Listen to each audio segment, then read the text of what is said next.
guys, it's Gilly, and it's been a while since I've last uploaded a video, and a lot of my old videos I deleted or hid because I feel like the quality was horrendous. What I talked about doesn't necessarily encapsulate what I am today. I feel like it makes it sound like I talked about like terrible subjects, but honestly, truly, it's purely like I have really bad scoliosis, and I would talk about like how I got diagnosed, what I'm doing for it now, and that was like 4 or 5 years ago, and I've discovered new things that help a lot more. And so I was like, you know what, I'm just gonna hide them for now, because if someone happens upon my channel to look for scoliosis advice, I don't want them to find that. But we are not talking about scoliosis pretty much whatsoever during this video.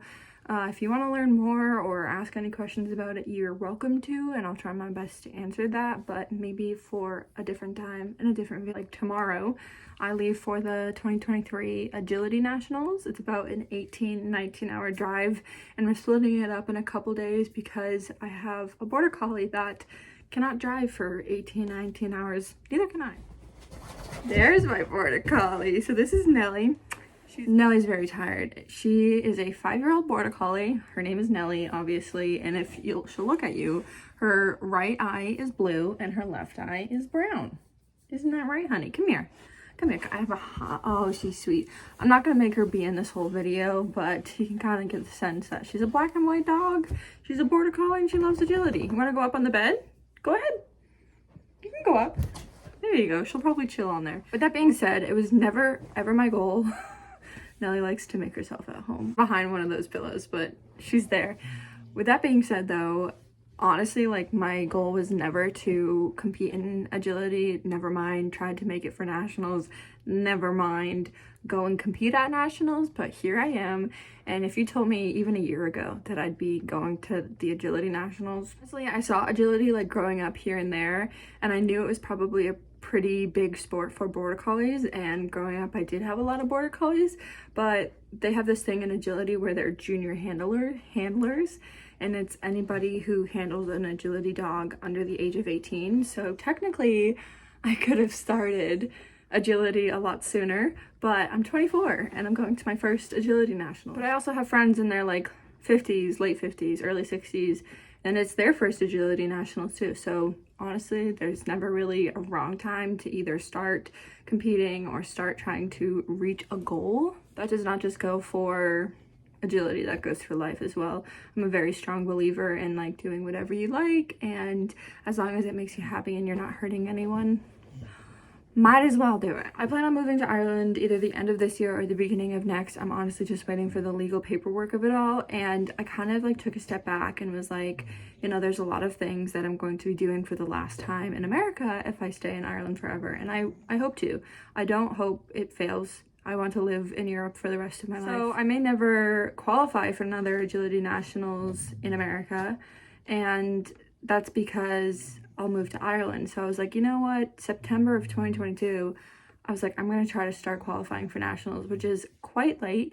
You start trying to qualify January 1st, but agility was just never that serious to me. I know a lot of my agility friends were really in it for like very serious reasons, or they were just like so much more adamant about the whole thing, and I was kind of just doing it more as a casual thing. And also that the fact that my border collie just really loves agility, like she loves people clapping for her. I'm like, okay, I'll continue for you, but like competitions. Finally in September I was like, maybe I'll try to qualify, and I had to go on a trip on December 15th, so I really like put myself in a crossroads here, and I did it down to the last wire.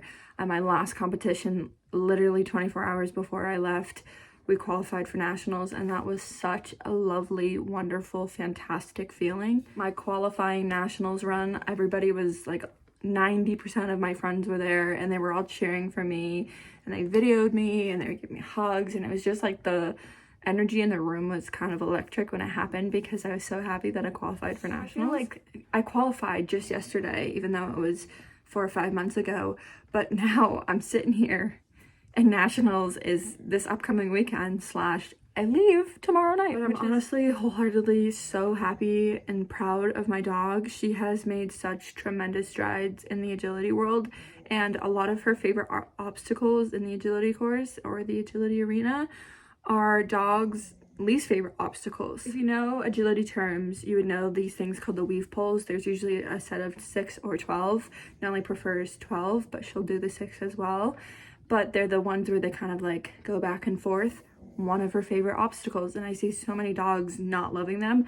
Nellie loves them and will bark through every single weave pole. So 12 times. Same with the teeter. If you don't know agility terms, it's pretty easy where the dog that doesn't jump, they walk up it and at some point it bangs to the ground. So it's this little thing and they have to keep their feet on while it bangs down. But Nellie loves to bang it. We call it bang it on the teeter, and she just is like the biggest fan of it. She like loves to hear that little bang noise, which most dogs are petrified of the teeter because of how loud the noise is. She also loves tunnels as well. I feel like that's kind of a classic one that a lot of dogs love, but she's just so incredibly passionate in the ring and just is such, like, I could not ask for a better agility dog, and she really loves doing it with me, which is so awesome because it's like all the time my friends and family are reminding me that it's a team effort and like we're both competing and like one wouldn't work without the other. But truly, like, so many of my kudos goes to my dog though, because I get to walk the course, but the first time she sees the course is when we're in the ring to compete. A lot of people ask me, like,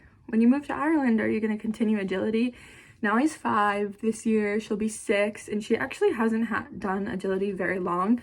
Most dogs, they start as baby dogs or pretty young dogs and they do like foundation agility, but Nellie kind of started later because I didn't really start agility or really discover agility until she was at least 2.5, if not 3. She'll be 6 July 4th, and I don't jump her higher than she needs to jump. Like, I see a lot of dogs that are Nellie's height and they jump 24 inches.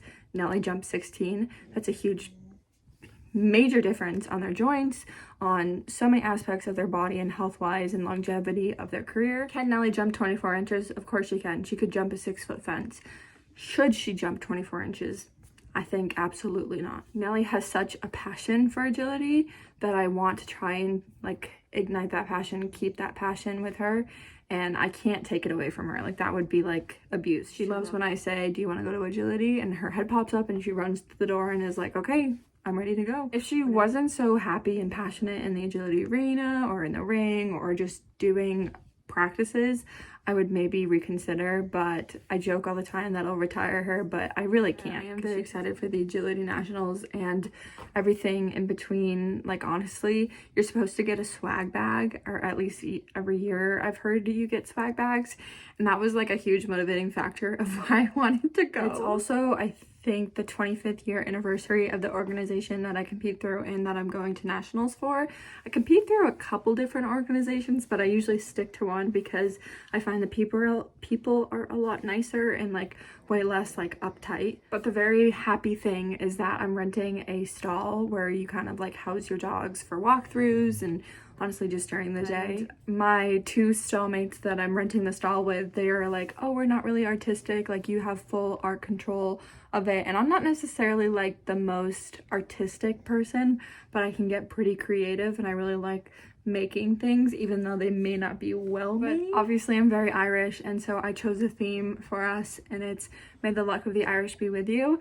And we have like a little float that's gonna be like a little photo op, and we have a lot of props, and there's like the Irish flag, and there's a lot of signs and agility posters with like Irish backgrounds. So it's kind of like combining my 2 passions, and I'm really excited for it because I don't know, I just think that it's like a little happy within like a lot of like high emotions and stress and stuff. To give you a little insight, I am not the biggest fan of being an early riser. I used to work at a doggy daycare and I would work at like 5:30 in the morning, and so I'd have to get up at 4:30 in the morning, and I did that for a few years and it was just not my thing. So since I've kind of quit that job and left it behind me, I have not been an early riser. Plus, I really love my sleep, and every single day, like the Friday, Saturday, and Sunday of the competition, because it's a 3-day competition, you have to be at the facility at the latest at 6 a.m. so you can pick up the maps for the day at 6:15 a.m. and I am not happy about it. We're kind of staying like off-site. A lot of people have like rented RVs, and there's like an RV lot on site of the nationals, but I decided to rent a house with one of my friends because I'm like, I love dogs. I think they're wonderful, but I cannot hear that barking all day and all night.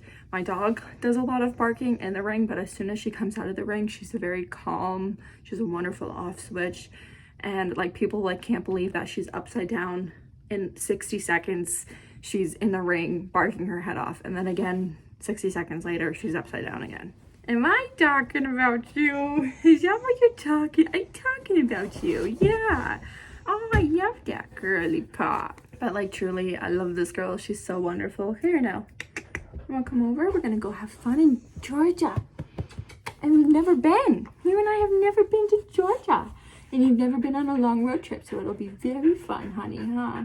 That's kind of like a brief overview slash a little going into detail from a lot of different things. But if you have any questions about it all, let me know and I'll try my best to answer it. I truly like cannot believe, like mind blown that I'm going to nationals. Holy mother of pearl. Anyways, thank you guys so much for watching. I hope you enjoyed this video. Don't forget to stay happy, pet a dog, and I'll see you guys next time.